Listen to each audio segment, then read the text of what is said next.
All right, guys, this horrific and completely preventable tragedy takes place in the Coeur d'Alene area of Idaho. Authorities were contacted in May of 2005. A wellness check was ordered to a property known as the Wolf Lodge. When they arrived, they noticed there were 3 dead bodies there, and the 2 younger children of the family were missing, and they had no suspects at all. All right, guys, welcome to True Crime Travel Map. This is a podcast about a map I've been putting together of all real true crime locations. To see that, go to truecrimetravelmap.com. But let's just get into this week's episode. This is going to be a little bit different. You guys can tell it looks very different. This is the actual studio. We are in the studio. I'm here with Ryan Ahern. He will be doing a lot more of the research and delving into a lot of these cases, and he's going to kind of teach me about them. I know a little bit about them since I put them on the map, but we're going to kind of go into detail. And this week we are in Coeur d'Alene, Idaho, and you said 2000? 2005. 2005, okay. Yeah, so this is known as the Wolf Lodge murders. And to be clear, the Wolf Lodge, it was just somewhere where one family lived. It wasn't like an actual like Elks Lodge type of situation, which I know is confusing based on the name. But did you have an Elks Lodge in your hometown? I think so. I did. It was where all our teachers and coaches drank. Okay, yeah. Yeah, but it was known. It was like a decent sized property, and it was like very well known in the area. Lots of neighbors would come and go. They would come over and unannounced in that part of the country. So a neighbor came over actually that morning. One of the younger children had mowed his lawn. And he was coming over to repay them, in cash. He noticed that it was dark. All the doors were locked, which was unusual, but all the cars were there. He gets a little suspicious because, again, it's usually an open door situation there. Calls the cops. They come over. They eventually get in, and they find 3 people dead. So the neighbor is the one that he didn't find the bodies. He called the cops. The cops found the bodies. Yeah, he was coming over to just repay. Their 12-year-old son, Slade, had mowed the lawn and did So total there's 4 kids, 2 adults. Yeah, so here was the breakdown of who was living there. Okay. There was Brenda Groen, 40 at the time. Okay. She lived there with 3 of her kids: Slade, who was 12, Dylan, who was 9, and Shasta, who was 8. Okay, 12, 9, 8. Also, her boyfriend, Mark McKenzie, who was 37 at the time, also lived there. Father of the kids or no? No, just boyfriend. Boyfriend. Okay, so the dad's just out of the picture. Okay. I don't know the exactly what happened with the marriage, but there were 2 other kids that lived with the dad. Oh, okay. That were not part of this at all. So they have 5 kids total. She does. She has 5 kids. With the dad? Yes. 3 living with her, 2 with the pops. Okay. I believe so, yeah. So when the police show up, it's a pretty horrific scene. They find basically the bodies of Brenda and Mark, the 2 adults there, along with the 12-year-old son, Slade. They're all dead. So they search the property. They cannot find 9-year-old Dylan, who's a boy, if that's unclear by that name, and 8-year-old Shasta, female. Okay. So they're missing. And did they say how they died? It was like gunshots. Bludgeoned to death. Oof. Yeah. Yeah. Was there an object that they suspected? Like in the house, like sometimes they leave it, or was there just no murder weapon found? I don't know, honestly. Bludgeoned. Even that word is brutal. There are certain words that make things either sound more intense or less intense. Bludgeon's one of them. It just sounds up top. Yeah. So the local police start to compile a list of possible suspects. Each one is eliminated pretty much instantly. They can't make sense of it. They get the FBI involved pretty quickly. Wow, this went to the FBI? Yeah, well, because you got missing kids. Oh, yeah. Yeah. Missing kids. Wow. It's also a murder in a small place. When you have 3 people murdered and 2 people missing. In a small place, it's huge news. Yeah, and they probably don't have the police force that can really, they need help. Exactly. So the FBI... FBI... how quickly after the murder was the FBI involved? Oh, like less than a month. Ooh, okay. It was real quick. Which I give them credit for, because I feel like a lot of cases the local police departments are resistant. Like, it's almost an ego thing where like, we don't need the feds, we don't need that. That's true. We don't need the marshals. It's like, no, if you got people alive, let's try to find them. Yeah, so you really do need the cooperation of the local police for the FBI to really be able to do. Yeah, I mean, that's the problem. A lot of the cases that get messed up is the agencies aren't sharing information. So anyways, they set up a tip line for $100K, and they don't get much out of this, they get a few tips about, hey, we saw this guy. They kind of describe his features, just kind of a generic looking white guy. And real quick, is their house so their house comparative to neighbors? Is it like in the middle of nowhere, or is it like close to neighbors? They had like one close neighbor. He was the one that walked over, but it's definitely more rural. It's not suburbia. Okay. It's not a street with like 20 houses on it. So where do they see this guy then? Just in the neighborhood, just walking around the dark? So they had a list of a bunch of suspects just based on who was in the area. Okay. But they pretty much eliminated them immediately. Okay. It was like they either had an alibi and didn't make sense, or so they really had nothing, which is why they got the FBI involved. Gotcha. Almost instantly. And they got a few calls, and it was we'd seen kind of a white guy in his 30s. That's the estimate, mid 30s, kind of average height, average looking, but he was with 2 little kids. And so there were a few campsites that reported it, but you gotta remember, this is still 2005. They're tracking GPS. If you don't have cell phones, he was still able to. When did the original iPhone come out? Was that like 2000? 2007. 2007. Okay, so this is pre-first iPhone. Yeah. Oh, man, so this is really... Well, with so many of these cases, too, like, that's why there's been a push to retest and redo a lot of these cold cases. If you watch, like, Dateline, any of these shows, is that so much of this stuff, even the early 2000s, it was so much worse technology-wise. And now it's almost impossible to get away with murder. That's crazy to think that, like, until recently, like, pretty recently, like, we're talking about the 2000s, which I would think 2005, is like... yeah. That is like, oh, yeah, we have a lot. And you're like, nah, dog. I mean, so, like, they could track a cell phone then, but here's the thing. If you didn't take a cell phone with you, they can't track it. Less cameras everywhere, less... Yeah, so now there's cameras everywhere. Keep in mind, this started in rural Idaho. Oh, yeah. They probably didn't have anything out there. Okay, so it's these parts. It's rural. When you have, like, now all the modern cars, too, they have computers in them. Basically, GPS. The older cars, not so much. Damn, bro, that's crazy. So it's just, and if you're paying for stuff with cash, Oh, yeah. Wow, so this is like a different world. Yeah. Dog, we're old. Yeah. I remember 2005. So basically, they get a few reports, but it's always, they go and interview these people at the campsite. Like, he was here a week ago, he left, but they can't really make sense of anything. So this guy's been with these kids for weeks. Yes. Okay. So they pretty much get nowhere with the case. And then basically 6 weeks later, the first week of July, so we're talking like, basically 6 weeks, they get a call from the police get a call from the manager of a Denny's and was like, hey, that those missing kids that were on the news, the girl's here with this guy. No boy. No boy. Wow. And he knows the little girl because obviously it's all over the news. Yeah, it's all over the news. So, and this was in Montana. So he had went out of Coeur d'Alene, Idaho. Wow, that's a far true to Montana. I mean, they do border each other. Yeah, that's true. But Montana's big, and Coeur d'Alene is kind huge. of more on the... Yeah, it's huge. So, and so apparently, basically the whole time, he'd been sticking to rural back roads, going to remote campsites.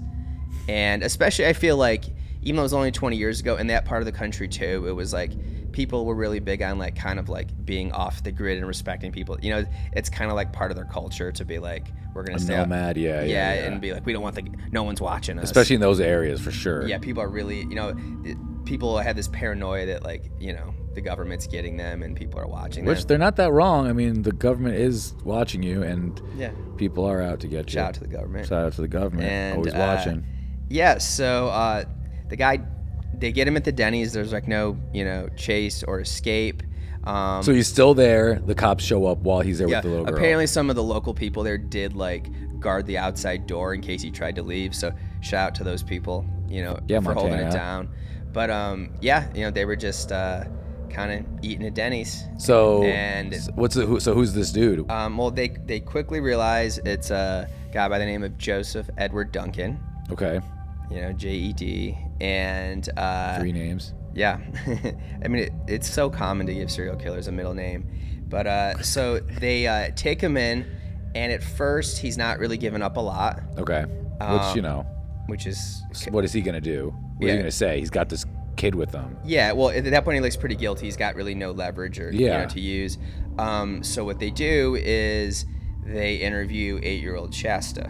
Ooh. Who, although she's a kid, she is old enough to remember what the hell happened. you know, and that's where they get all the details of what went on. And yeah, basically she said she had been woken by her mom that night back in May at the Wolf Lodge, saying that a man was in the house and she needed to come into the living room. Oh no. So her mom wakes her up, and this is what happens. And then when she walks out there, Joseph is in the living room with a gun. Brenda, Mark, and then Slade, he ties them all up. Oof. Okay, so that's the mom, the boyfriend, and the 12-year-old son. And then he tells Shasta and Dylan, 9 and 8, to go wait outside. And of course, they, you know, everyone's following orders. They're, you know, afraid. And, you know, so then he kills them, you know, those three while they're in the house. And then he comes outside and grabs Shasta and Dylan and takes off. Yeah. So, damn. So basically, you know, and she recounts how for the next, you know, basically 6 weeks, they just kept bouncing around rural back roads and campsites.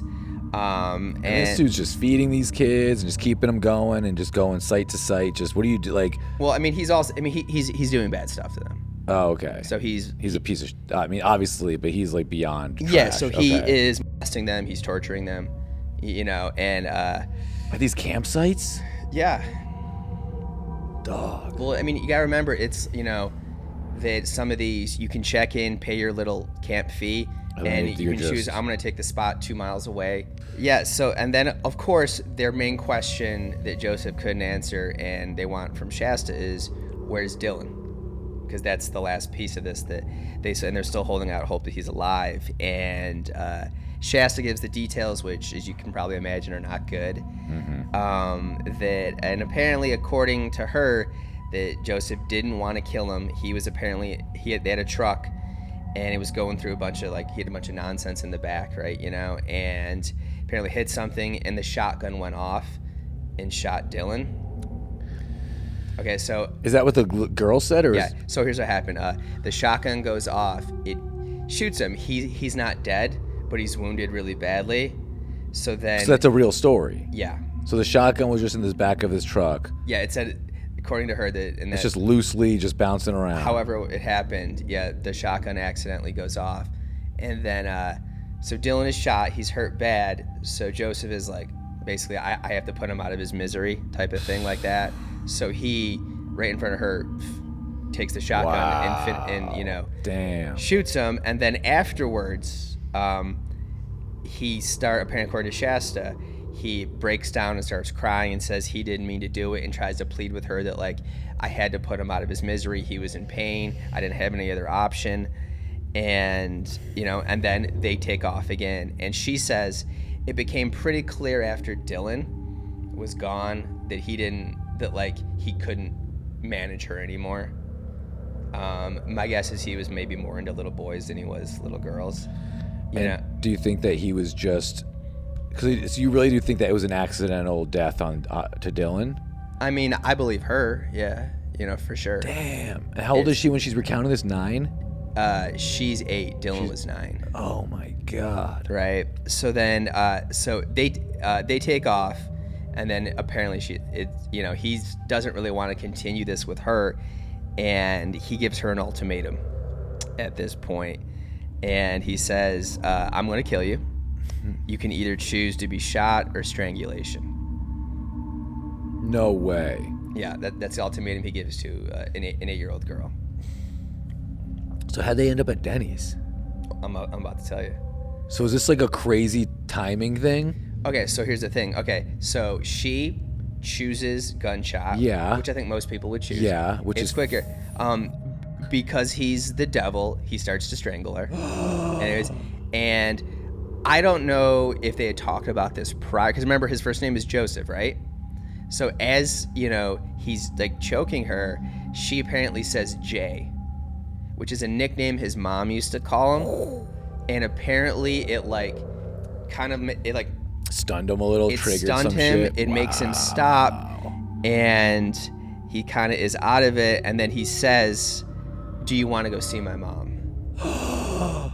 So she just threw a Hail Mary. So her literally saying Jay saved her life. Wow. Wow, that's crazy. So then, and he goes, "Do you want to see monsters?" Obviously, she's gonna say yes because she's not. Of course, at that point, anything you can do to keep yourself alive a little bit longer in hopes that there's an escape or something. So were they on the way to see the mom and they went to Denny's Yes. first?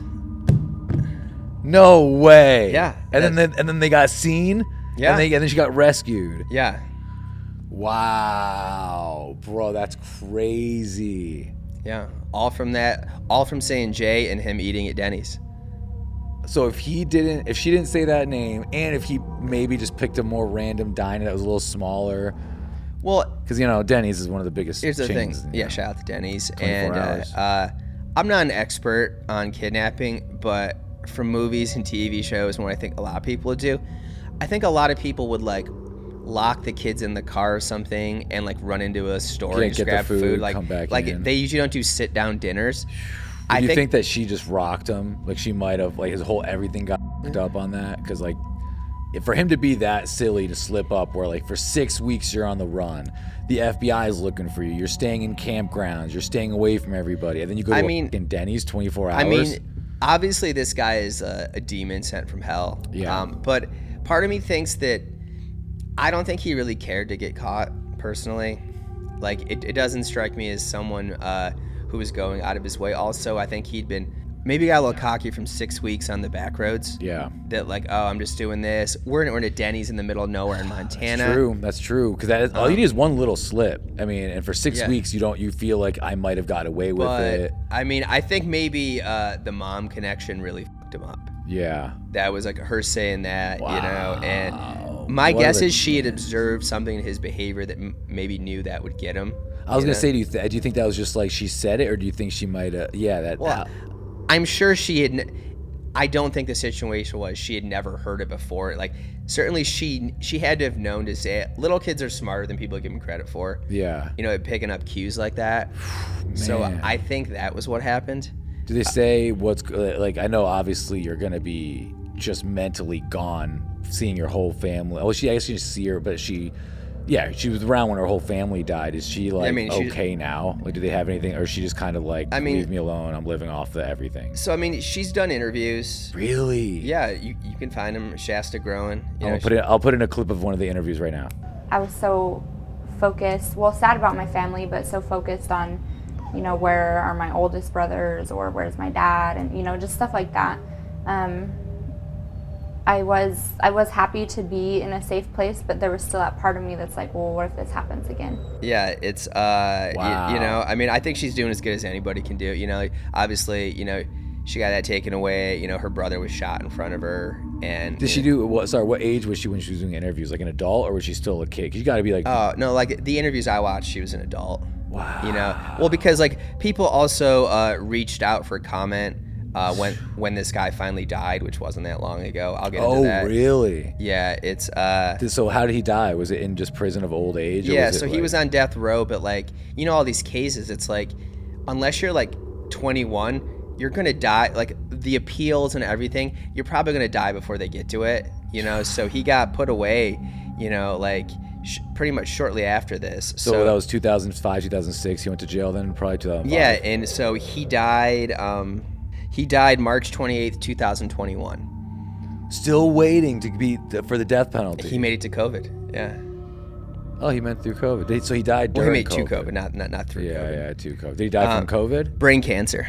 Ooh. Brain cancer. Good. Shout out to brain cancer. Shout out to brain cancer. That's one. That was a good one. Right people reached out to her for comment.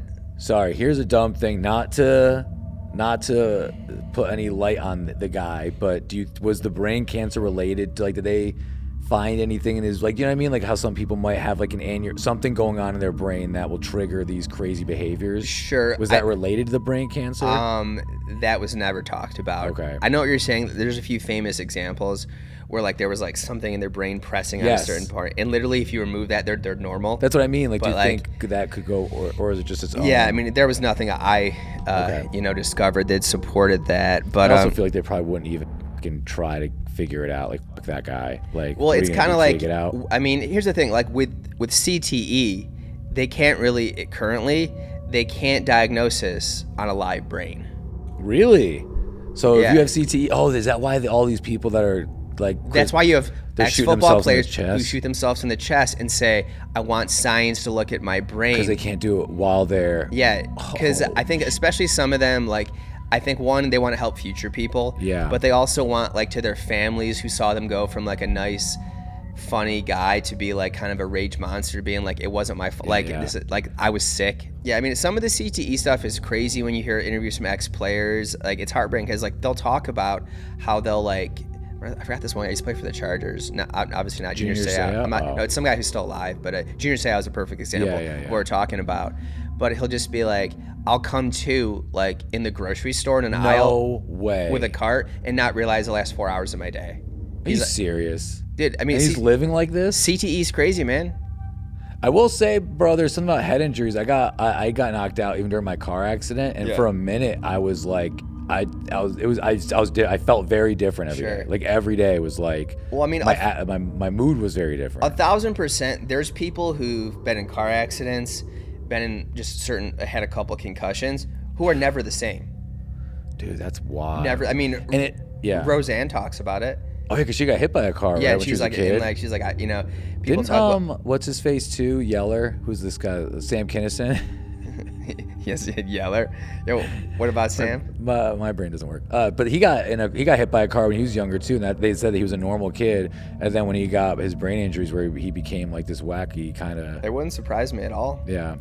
Yeah, no, it's crazy. And OJ, maybe CTE. Do you think they're gonna test his brain? I think they just cremated him. Because you know what was crazy too? Come on, bro. I know. Literally, for 15 years, I've been having CTE discussions with people about the juice, being like, I can't wait to see. I go, how much you want to bet he has CTE? Dude, that's wild. They had a chance to, like, why not? I get on some level, people are like, well, what's the point? We can't do it. Especially if we can only look at it when they're dead, there's nothing we can do anyways. And let's be honest, I know like 7 years ago, people were like, people are stopping letting their kids play football. It's going to decline. Football is more popular than ever. Are you serious? Yeah, like the ratings, like it's more popular than ever. Like even kids playing and everything, or like you don't think there's like a... I'm just basing this on NFL ratings. Okay. So here's the thing. Do I think certain parents in the new generation will be like, my kid's playing soccer or they're doing cross country, even lamer? You know, shout out to cross country. I did it for 2 years. And, but there's enough, but like that's not happening in Texas, Florida, these powerhouse places. I was gonna say, because my nephew's... It's part of their way of life. Bro, my nephew's 15 now. He's 6'4", huge kid. Yeah, shout out to height, dude. No, but he's just like, he towers over me. He's also a big kid. And it's like, he said his football coaches at high school were already like, hey, what's your name? Like, who are you? And his parents just like instantly know. Especially, no offense, he's never played football. If you've never played even growing up, and you're gonna get demolished by big people. So that's what certain people have said, that like it's okay to start football later. Really? Well, like for like just... I guess because you're not getting hit as a kid. I think it depends what position you're gonna play. Yeah. But you know, like some famous guys, like was like Antonio Gates and some people, they were like D1 basketball players, and then they just went and became tight ends. No way. Yeah, Antonio Gates was a D1 basketball player in college. That's crazy. So here's a dumb question: when you're in jail or prison and you get something like that, you're getting like what kind of treatment do you get? Do you get like good cancer treatment, or? I mean, they treat it, you know, and you. So our taxes are paying for this scumbag to get his cancer treated? I think the jail thing is one of the best arguments for like why we should all have health care. Bro. Because here's the thing. If you're going to give it to murderers and rapists, can the rest of us get some? I know. But so you can give health care to one of these criminals, and literally cancer, he died from it. So they've been treating it for years probably. Yeah, and you can get an education in there for free. Oh my God, that's shout out to prison, you know? Dude, that's crazy. But that's what I mean. If we're gonna give education and healthcare to rapists and murderers, then can we give it to everybody else? Yeah, that's, I didn't think about that. Because a lot of people who don't have good insurance for their employers, they have to buy it in the marketplace. And basically what it is, it's basically bankruptcy insurance. So after they have, this... Sorry, his trial was open shut, right? Did he go to trial, or did he plead guilty from the beginning? Okay, so here's what happened. With the testimony of Shasta and doing some research on where they'd been, they were able to recover the body of Dylan and find out where it was. Okay. But so this all happens pretty quick. Shortly after he was apprehended, he confessed to the murders. Oh, everything. So he just... Yeah. Okay. Is there a video of his confession? I don't know, probably. If there is, I'll put it in there. 14 months ago marked the end of the first chapter in this horrific case. Joseph Duncan pleaded guilty to 3 murders, and we learned that with his arrest came the promise of other child murders finally being solved. Okay, so then when they're talking to him, this probably won't surprise you. This was not the only thing he ever did. Oh, no. He confessed to other murders? Yeah. So he also admitted to the murder of Anthony Martinez, a 10-year-old boy in 97. What? And was that in Idaho as well? No.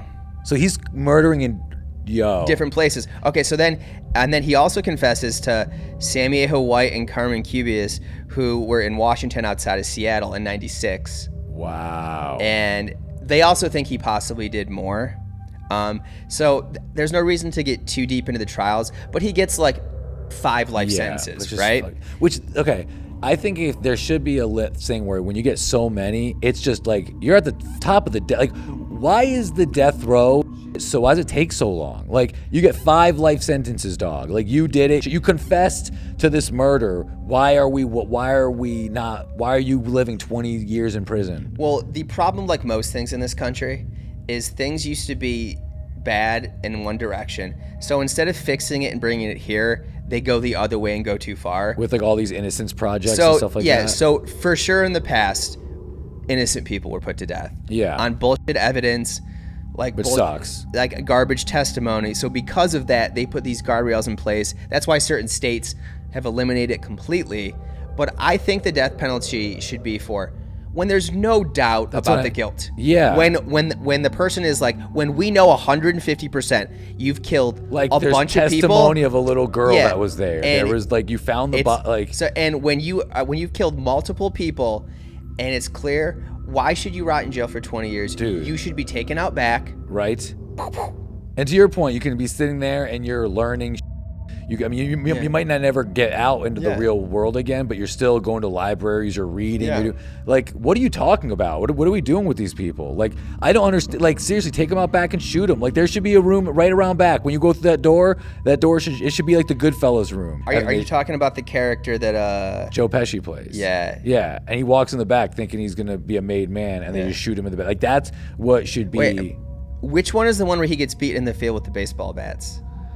Oh, damn. He plays so many. I think that might have been Casino. Yeah, I think that is Casino. That's one of the most brutal I got to rewatch that. TV deaths because they beat him and his friend, but like you can hear him still breathing when they're burying the dirt. Jesus Christ. Oof. But that's what I mean. Like Shout that. out to Casino. That should be like what they do in court. Like, oh, you're definitely guilty. Like, boom, boom, boom. Yeah. Open that one door, and then there's the one door that leads to the jail, and the other door that leads to the executioner. And it should just be done. Why are we bothering? Often, what happens a lot of times too is because the system always they don't want a long trial. They would prefer you just sign a confession, and oftentimes they're like, if you confess, you'll get life instead of oh my God. Or oftentimes too. So instead of having a long trial, we're just gonna pay for you for 20 years. I'm with you, man. It's like, have the long trial then. Let's have a year-long trial, and then when he's done, at the very end of that trial, let's shoot him in the fucking head. But they use it as leverage for the confession, but also times 2, because oftentimes there's other bodies and they want to get the remains to give families closure. Like that's used as, and their lawyers will tell them, use this to get life and not the death penalty. And there's no way he only killed in 96, 97, and then 2005. So you went 8 years without killing anybody. That's not a thing. Okay, well, first off, when he finally died, they reached out to Shasta, and she did issue a brief statement. And I'll just give you the best thing I thought was, she said, "I woke up feeling like my soul is finally free." Damn. Which that's another thing too, knowing that like. She was what, like 30 something now? Because she was 9. It was about 20 something years later, or she was 8. So you're horrible with math. What do you mean? So it was 20 years later. Okay, so she was 8 in 2005. Yeah. Okay. Oh, it's 2024. So I mean, he died in 21. Oh, 21. Oh, okay. So what's 8 plus 16? 8 plus 16, 24. Dude, you need a jail education. Is that good? No, it is. Yeah, it is good. 20. So she was only 24. Okay. Yeah, So Damn, she's still young as hell to be like. yeah, it happens. So he was in prison her whole, like, from her to be, wow, man. So she's just every day just living with this guy. Just that's the other thing, man. It's so rude for the fucking if we care about the victims, this person's living every day thinking, oh, this guy's gonna keep appealing it. Oh, this guy might get out. This guy who murdered my whole family and destroyed my life might be a free man because of some. Here's what I think. What about just lying to the prisoners and beg, we'll give you life, and after a couple years we do? I mean, do they deserve the truth? That's what, dude. I'm so with you, man. You know, I mean, if they could they'd catch on after a while. If they could get to Epstein, you know what I mean? That's true. Just kill this guy. That's true, and they could just make it seem like it wasn't us that did it. Like it was like Jeffrey Dahmer thing. Like they could just some inmate did it, quote unquote. We don't keep track of these inmates. Yeah. Just inmate X killed him. Cool. Just say he had brain cancer the next year. Yeah. You know. God damn. So earlier in my illustrious intro, I remember how I said these were completely preventable. Yeah. And this is what really enrages me about most of these cases, is that most of the time these people don't just walk out of their normal accountant job one day, never having had a speeding ticket, and decide to start killing. You know. So was his background like terrible from like the get? I bet it's even worse than you could guess. Oh my God. Guess how bad it is. Okay, so how old was he when he got caught with her? Was he? You said he was 40? He would have been. No, that was he would have been early 40s. Early 40s. Okay, Yeah. So from the beginning. He was born in 63. Okay, 1963. Did you say where he was born? The middle of nowhere kind of thing. I have it's Fort Bragg, North Carolina. Okay. All right, so I mean, if you want a little bit of his bio, his family, he doesn't deserve a bio. Yeah. But he was the fourth of fifth kids. He and this is a common theme. You'll have people either felt teased or neglected with women. He had 3 older sisters who he said took the attention away from him. Oh my God. Talk about the weakest motive ever to become a monster. Bro, what a loot. You figure you had 3 sisters, you're going to get laid so much easier. So he never made friends. He was a military brat. He moved a lot. Oh, so his parents were military people. Yeah, he didn't get along with his mom and claims she was abusive, but his younger brother refutes this, and none of the other siblings seem to claim that their parents were abusive. Now, I will say, sometimes, yes, parents just find one kid for whatever reason and zero in on them. But, you know, Did they say that they've ever seen him getting abused or anything? Yeah, his younger brother does not agree. So he said he's never even seen it. Yeah. So. Aye. So his parents get divorced in his later teen years, and his older sister moves out. So he ends up in his teens left alone with his mother. Here's the thing. Certain people are made monsters because of situations. I think this one was more biological. Yeah. You know, because so you might think, okay, did he get in any fights when he was a kid? Did he do anything bad? When he was 15, he raped a 9-year-old boy at gunpoint. And he didn't go to prison for that? Nope. He was because of his age, he was released after only a few months. Are you serious? See, this is the thing about the juvenile system that drives me crazy is like if you do these things as a kid, like you're not going to be a good adult. What bad kid turned into an outstanding adult? Here's the thing, like I talked about earlier, overcorrection. There was a lot of people who grew up in bad situations, poverty, crime-ridden neighborhoods, got in the system, and because of it, their life was ruined, and people fought to reform the system and give them chances. I agree with that, but here's the thing. Being poor doesn't force you to rape people at gunpoint. Yeah, dude. That's not a poverty issue, and this is where, like, different felonies are different, and I don't care if you're 15 or 14, if you rape someone at gunpoint, you should be done with society. That's what I mean. If you're 30 or you're 8, you know what I mean? Like, it doesn't matter what your age is. You're not going to, no one goes from that to like, you know what I mean? You don't turn into a good person. So a year later, he stole the car and he was sent to the Jesse Dislin Boys Ranch in Tacoma. Now, let me just say, every institution that has been like a boys' home for troubled youth, have they always turned out to be the worst, most horrible? Nothing good ever happens at these. It's always abuse. It's run by monsters who probably just want to get their hands on it. It just makes them worse. If anything, like if we have any parents out there who listen to this, may God help you. But you know, it's if your kid's messing up, do not send them to a place like this. No. Especially honestly, a lot of my friends that went to those kinds of areas, they would meet other kids Yeah. that were bad, and they would just Crime friends. Yes. Yeah, crime buddies. Crime That's where you buddies. meet your crime buddies. And then they would literally just talk about when they get out, let's link up, and you have these Yeah. connections, I have those connections, and they just become Yeah. Okay. terrible. Yeah. So while he was there, he had to meet with a therapist. That was part of his, penalty for and Therapy. while he was there, he admitted that by the time he reached the age of 16, he had 13 younger boys. So this isn't something that they found out after he was in prison for murder later. This is something that they knew when he was a kid. When he was 16. This is what I mean, man. This guy should have never. Okay, so man. he keeps another kid at gunpoint. All right, but finally he's old enough where he gets sent to prison. At what age? I think 18. So he gets 20 years. Good. 20 years. Does he do the 20 years? He gets released on 14 for good behavior. 14 years? Yeah, so he serves 14 years of his sentence. For good behavior. Yes. This is one thing I've noticed with a lot of these serial killers. They really behave well when they're in jail. I've noticed that. So maybe keep him in jail. That all these people, when they're younger, they're always in jail. They always get out on good behavior. Oh my God. So he gets out in 94 after 14 years. Okay, so surprisingly, when he initially gets out, he actually, at that point, he does try to turn his life around. Of course not. Of course not. Of course not. He immediately is back. He immediately is violating probation and committing crimes. He was put back behind bars again in 97, but was released in 2000 for good behavior. He was on probation when he committed those 2 murders. Yeah, so when he got sent back to jail... This is crazy. When he got sent back to jail in 97, it was not for murder. But he was a murderer. Yeah, he'd already killed at least those 3 other kids. Oh my God.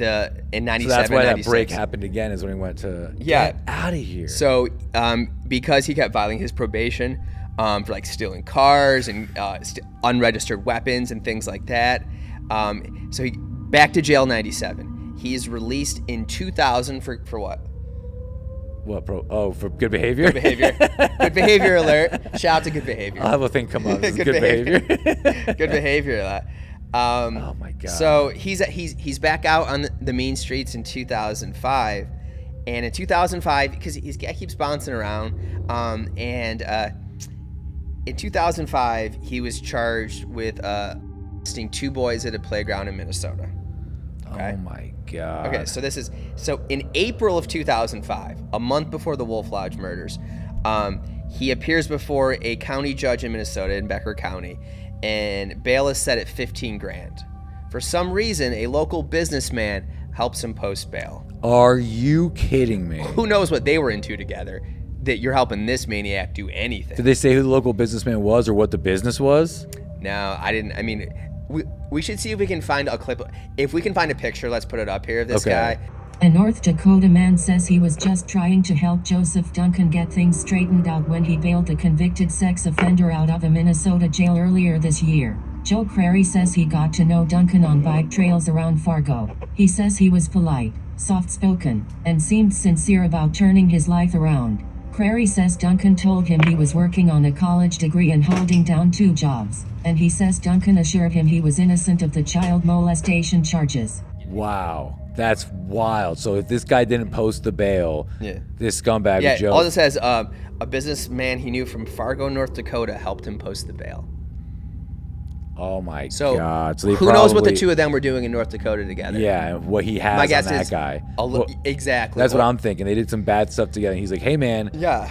this is how you can get rid of me right now, is like help me out. So then after that, you said that was right before the Wolf Lodge murders? Yeah, so here's my thing too, right? There are certain people who, while awaiting trial, they remain in jail. It's not about bail, right? If there was anyone that seems should not Refuse be bail. let out on bail, it's this guy. Yeah. Remember, he'd already done 14 years for someone at gunpoint was his MO, and then he violated his probation. He done another stint in jail. So he gets out. He immediately skips town, of course. He rents a car, which he has no plans of returning, and takes off. And then he ends up in that area of...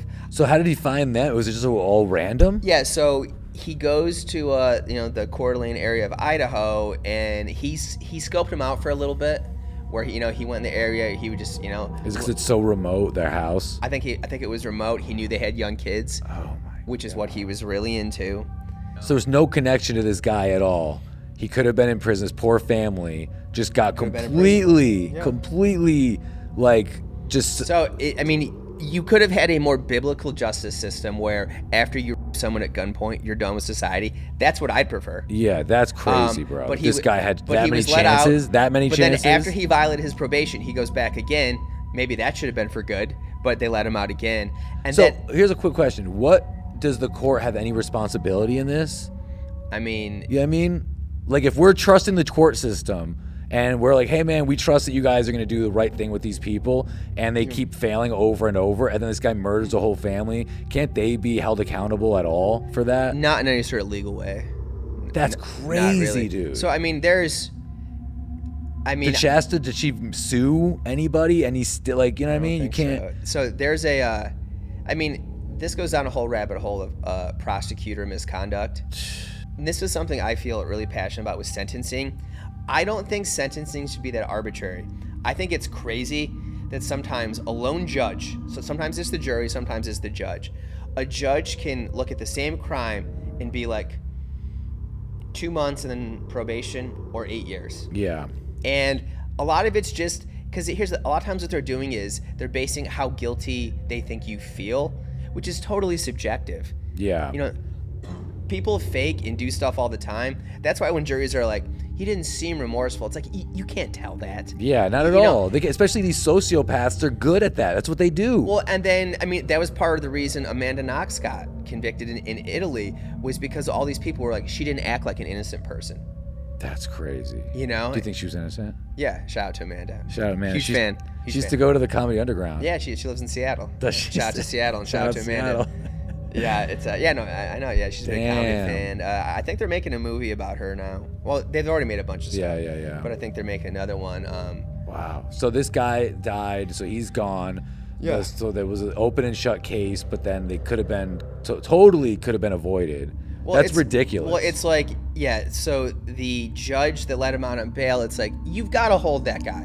What are we doing here? Yeah. It's like, and again, that's what I mean. He was in there again, not for like being like something random. He to two boys at a playground. Honestly, about the only thing, like, unless they break the law, the only thing, judges get elected, so the only thing you can really do is vote against him in the next election. That's so wild. Judges, and that's trash. So one thing I've suggested that a lot of people, including a lot of you, will probably disagree with, but I think it's the more fair way to do it, is every crime should have the exact same punishment. Yeah, him at gunpoint. Know what I mean? Oh. Okay. What I meant was, but let's even take that specific example at gunpoint, or something like, stealing a car. If every person who stole the car got exactly 2 years in jail, that's what I'm saying. Yeah. Because often what happens is they can use it to put pressure on oftentimes people who can't pay for a really good lawyer, and then rich people get away with here's the thing: if we had drug penalties, right? If everyone because there are people still in jail for nonviolent drug offenses. Yeah, that's right? crazy. So if everybody who got caught with even a little bit of cocaine got 18 months in jail, the laws would have been changed 30 years ago, because these rich parents would not have put up with their kids being put in jail. Not to get too into. But this isn't like a rich guy though. This is just some dude he just got lucky that there was. That's what some of these cases. And I know people always say, "Oh, it's only rich people who get away with the system," and some people might be, "Well, he is white," But there's a lot of poor people of every walk of life. Sometimes, like when you see some of the murders finally come out and you see their rap sheet, you're like, yeah, they've been arrested 12 different times, 8 different prison stints, were let out again on this. You're like, how are they on the street? And I feel like people should know that. I mean, I guess he was on the run. Here's the thing. So he was literally on the run from bail when he committed that murder? Of course. So he was a wanted man. Of course. Committed these murders, and then so they had no idea. They didn't even link that they were looking for the same guy until they were at that Denny's. Yeah. Wow. Yeah. So it's not even like this dude had any chance of getting caught other than that. Like, there were some clues before Denny's. They talked to one of the campsites where he'd stayed. So they were slowly piecing it together. So I think they had finally realized who he was based on some things. But just the fact that because I think these are rural parts. It's 2005. He was able to drive from Minnesota to Idaho and just be in town and no one knows who he is. Yeah. Remember also too, like now with a sex offender registry, it's a lot more well known. And a missing kid or missing kids at that point, like that's crazy. But I've often thought, people should always get the same sentence. It was, I'll give you a little piece of history here. All right. History Corner with Ryan. Yeah, it's you a fan of Teddy Roosevelt? Huge fan. Okay, so Teddy Roosevelt, before he became president, he had a job with the New York Police Department in the late 19th century. This was back when there was you couldn't have your bars, saloons open on Sundays. Okay. So it was illegal, but people always did it. It was kind of like laughed at, but they would occasionally get shut down. Oftentimes, if your political opponent or you wanted to mess with someone, you can do it. So he gets in there, and he's like, there's all these places operating on Sundays. We need to shut them down. And at first, I'm like, dude, don't be such a hard ass, right? Like people are like, what are you doing? But then I read the whole thing and I kind of agree with him. And he was like, the quickest way to reform an unjust law is the uniform enforcement of it.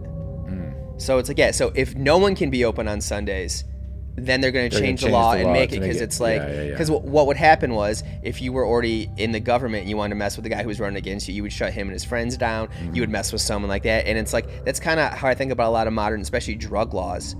And if everyone who got caught with the same thing got this, you better believe no one would be in jail for drugs. For non-violent drugs. And that's the thing is, I mean, if they're gonna keep letting dudes like that out, but we're gonna keep people that are non-violent drug offenders in, that's bonkers. Where a dude that's being and also like, too, a violent guy is getting out. Like part of the criminal justice system is to protect the general population from the monsters.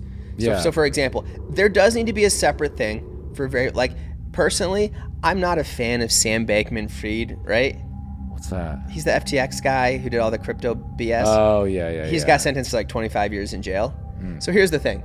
But I'm not worried walking down the street as Sam Bankman-Fried. He's not. I know what you mean. He's not a risk to children. I'm not saying that he should spend no time in jail or shouldn't be punished, or I'm not defending. But I know what you mean. He's not like this. But he's not a danger to society. And let's be honest, if we're going to get specific, the reason Sam Bankman-Fried's in jail is because he stole from rich people. Yeah. That's why. Okay. All the crooks on Wall Street. You're blowing it out. All the crooks on Wall Street who defrauded average people, they're not doing time. And all the crooks in Congress who do insider trading and know what's going on, they're fine. But we're going to send Martha Stewart to jail for a couple months. Joke. Shout out to Martha. She's a legend. Well, this guy finally did go to jail. Yeah, he didn't get out after he went in for that. He's not getting out. He died in jail. Yeah. 20 years later. He finally confessed to 4 murders, Wild. And there are rumors that he did other ones. Obviously, he did. Before he died, did he confess to any of the other ones? Of course not. He's a demon. Yeah. And why would he at that point? Yeah, but Shasta's living your life, and shout out Shasta. And recently, the Wolf Lodge was eventually demolished, which I think is often the way a lot of these things go. Yeah. Did you say when it was demolished? Back in 2008, the Idaho Transportation Department tore down the home where 3 people were murdered in Wolf Lodge Bay. Take a look at this video. It was 3 years after the murders of Brenda Groney, Mark McKenzie, and Brenda's son Slade by convicted killer Joseph Duncan. There are people who love deals, so I'm sure this has already been done for 50 years. I bet there are people who look for murder properties because they've got to be such a good deal. 100%. Yeah, I'm actually shocked that you even because what do you think I do in my free time? What do you think I do? That's why every time I've been on the road with you when we have a day off, most people are like, okay, here's a cool restaurant, here's a cool bar, and this, and you're like, hey, 78 miles away, there's just random lot where someone was killed 12 years ago. Well, no, we were what are we doing? We were in Austin, and there was the yogurt shop murders that happened outside of Austin. But it was 70 miles away, right? It was a 45-minute drive. So if you want to go to the Wolf Lodge Murder House, the address is 12559 East Frontage Road, Coeur d'Alene, Idaho, 83814. So currently the house is torn down. As you guys can see, there's just a lot here, but by the pictures of the house, you can see roughly where the house stood. So if you want to visit it now, it's just going to be a plot of land off of I-90. But at one point, the house was right there, and that's where the murders and the abduction took place. All right, cool. Thank you guys so much for watching that episode of True Crime Travel Map with Ryan Ahern. You guys can find me, Mike Maslotti, at Mike Maslotti. I will put both of our handles down at the bottom. Where can you find you, Ryan? At RJ Stands Up on social media. I have a very small social media presence. Well, follow both of us on social media. We both do stand up and stuff. You guys can follow the podcast at True Crime Travel Map on everything. And until next time, Godspeed, Dark Travelers. Stay true to yourself.